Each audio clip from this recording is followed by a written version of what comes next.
Thank you, Mr. President, in reserving the right to object. This is an unfortunate moment for the United States Senate.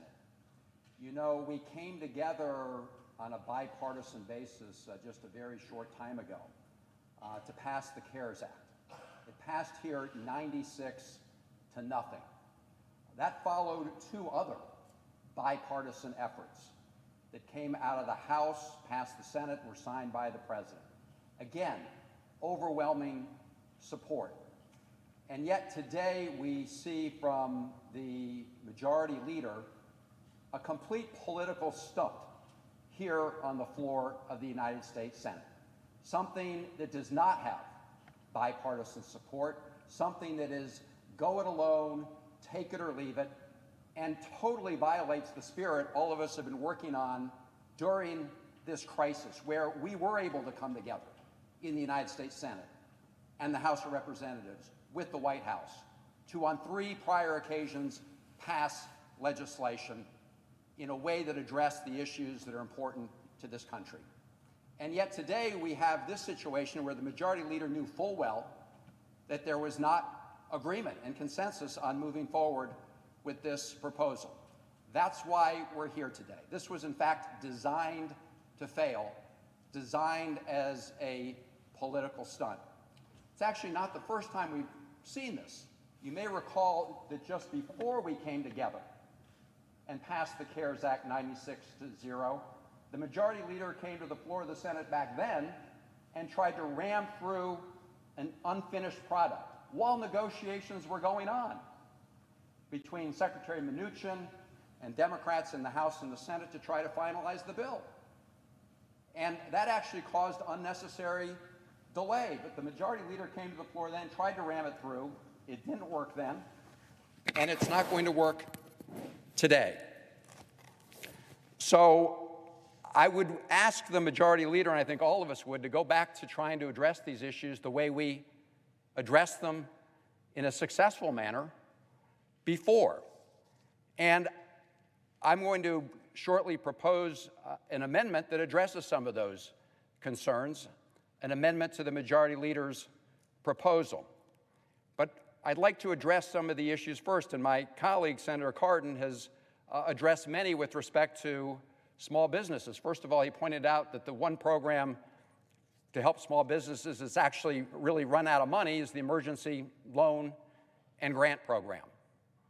But let's talk about the PPP program. This is a really important program to incentivize small businesses and nonprofits to keep employees on the payroll and allow them to help keep the lights on, pay fixed costs, pay the mortgage, pay the rent, whatever it may be, so that they can emerge on the other side of this storm without having had to fold. And many of us anticipated long before the CARES Act passed that this program would need more money. I was part of a group that proposed $600 billion for a program like this, recognizing the demand would be huge, as it is on other programs. But it's not just in need of more money. It needs some important fixes, which I dare say would have bipartisan support as well. I don't know if the Majority Leader saw the letter just this morning from the National Restaurant Association. Here's what they say. The PPP is funded at $349 billion, and we expect that lenders will reach that ceiling shortly. We appreciate the bipartisan calls this week to provide prompt additional funding for the program. Then they go on to say, however, equally important is the need to address the limitations of the program that do not recognize the unique and evolving changes of the restaurant business cycle and our path to recovery. This is not a Republican group or a Democratic group. This is a group that represents small businesses, restaurants, just trying to get by. And what they say to us this morning is, yes, we do need additional money. We know that. But equally important, let's fix some of the kinks. And there are kinks in this program. I got a letter around at 12:44 a.m. this morning from a small business owner who had been banking with Wells Fargo.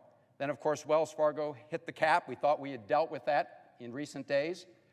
But he's not sure he's still going to be able to get that loan through Wells Fargo. And he says, I've also now looked at more than 100 websites of 7A lenders in the greater DC area and have found none, capital letters, none, that will accept a PP application from any small business that did not bank with them before February 15th, 2020.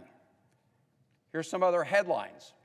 Recent days, Baltimore area small businesses complain of continuing problems gaining access to federal lending program. Nightmare. 3 small business owners describe process of applying for PPP coronavirus loans.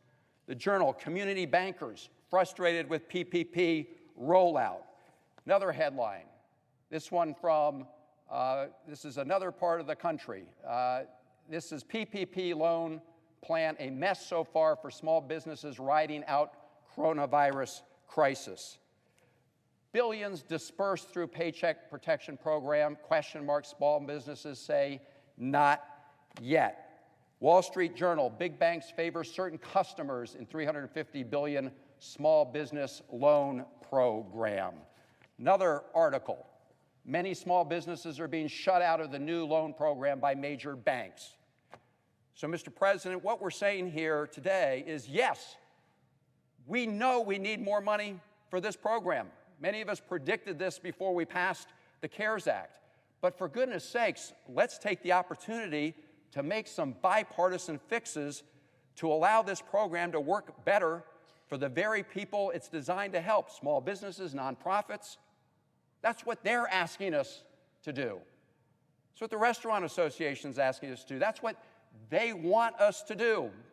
And we could do it probably just as quickly if the majority leader took a moment to sit down with us and negotiate that piece. But there are also other major demands on the system right now that we should address at this moment. And one of them is something I know we're all hearing about every day, which is to protect the healthcare workers on the front lines. After all, if we want to address the economic crisis, we need to address the health crisis that precipitated that. We need to flatten this virus out, bring it down, and that's the best way to get on the road to economic recovery. So I'm sure all of my colleagues are hearing from their nurses and doctors and frontline healthcare workers about the urgent need for patient protection equipment. We provided funds in the original bill, but we know today that that will be exhausted quickly. We know it because we can add up the requests coming from around the country. So let's address that issue. We're hearing from it every day. Just yesterday in our delegation, our region, Senator Cardin and I and other members of the Maryland delegation, we wrote to FEMA just yesterday, to the administrator of FEMA. And we pointed out that in our most recent requests, Virginia, Maryland, and the District of Columbia receive just a small percentage of the equipment that we've requested from FEMA. The district received no hospital ventilators. And I would point out for all of us who are following this, it's predicted that this area, Maryland, DC, and Virginia, is going to be one of the next hotspots. 0 ventilators, 0 safety goggles. We asked for 663,000 gloves and over 1 million respirator masks. We got 4,000 of one. So that is one problem we need to address on an urgent basis, just as urgently as we need to address the small business situation. Testing.